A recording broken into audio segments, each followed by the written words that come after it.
This is Terry, the host of Respectable Sins. We have been delving into the topic of subtle sins that we tend to tolerate in our lives. We have been exploring what these sins are and how we can handle them. We have been doing that by discussing the book by Jerry Bridges, Respectable Sins, Confronting the Sins We Tolerate. We live in the world that has been given to us. Unfortunately, this world is destined for destruction as the Bible teaches us. The inevitable destruction of the world implies that the values of the world are opposed to God's values. The values guiding the world is referred to as worldliness.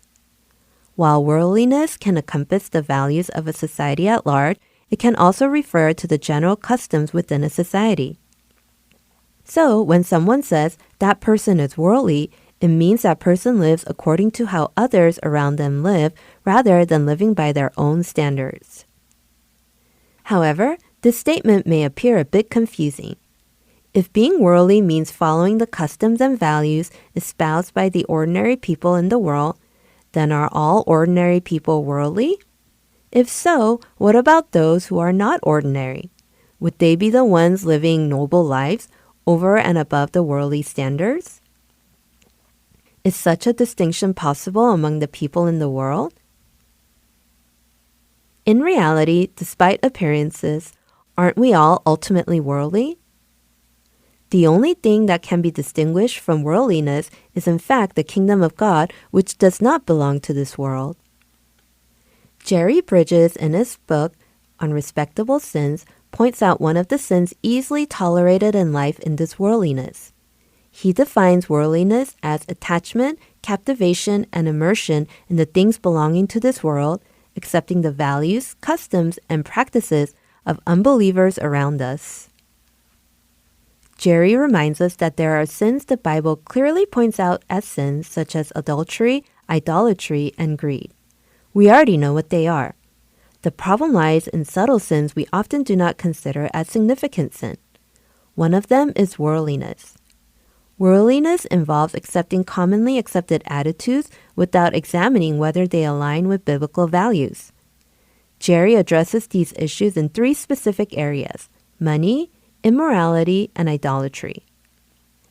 From the Bible, we understand that loving money is the root of all evil, and we cannot serve both God and money at the same time.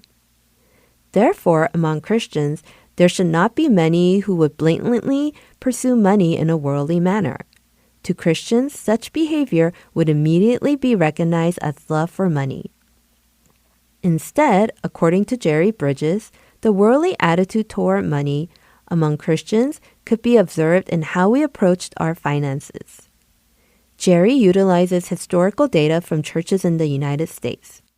The data tells us a significant decrease in the percentage of total church offerings allocated to missions. For instance, Jerry highlights that in the 1920s, more than 10% of the total church offerings were used for missionary purposes. But by the 2000s, this figure has dropped to less than 3%. He explains that in the past, if a church received a $100 donation, it would allocate $90 for its own operations and use $10 for mission-related work. However, in more recent times, out of $100 received, $97 would be spent on church-owned operation and only $3 would be used for missionary purposes. This illustrates a growing trend of Christians' preference to care for their own needs and reluctance to contribute to the expansion of God's kingdom. The issue lies in the way Christians spend their money. Looking back, it's evident that society spends a significant amount on new gadgets and fashion to ensure a lifestyle in line with the latest cultural trends. Of course, Christians, like anyone else, need houses, clothing, and transportation. But when they make these purchases, they must consider whether it benefits God's kingdom and how it brings glory to Him. In essence, Jerry emphasizes that our spending habits should not be determined by a worldly mindset. Another worldly aspect that Jerry addresses is immorality. Similar to money, the Bible clearly teaches us a few clear forms of immorality, such as lust, adultery, and lying. Jerry instead discusses a less clear form of immorality. He warns that if one starts watching movies, TV shows, or reading books where explicit sexual scenes are portrayed on screen or on pages, it constitutes an immoral act. For Christians, it is a given not to indulge in pornography, as it is clearly recognized as a sin. However, if the content does not qualify as explicit pornography, but includes occasional scenes of nudity, many Christians may not categorize it as such. This, according to Jerry, weakens our ability to recognize it as sin. The world around us embraces certain physical pleasures, such as sexual indulgence, violence, and unscrupulous thoughts. The world actively enjoys these things, and as a result, it constantly commercializes them and offers products related to them. If people did not enjoy these things, the producers of the world would not make and release such products because they would be unprofitable. Therefore, if the world finds pleasure in them, it signifies that the world is overtly embracing the things that oppose the values of God. Therefore, as Christians, we need to be aware of this and should recognize that indulging in movies or books containing such elements is also a form of worldliness and is sinful. Lastly, Jerry discusses idolatry as another aspect of worldliness. He defines it as placing high value on anything, absorbing our emotional and mental energy, consuming our time and resources. This can include one's profession, ambition, political or social issues, and even hobbies. While these pursuits themselves are not problematic, they become stumbling blocks when they take precedence over God and His work. When we are not clearly aware of this fact, we end up tolerating these sins.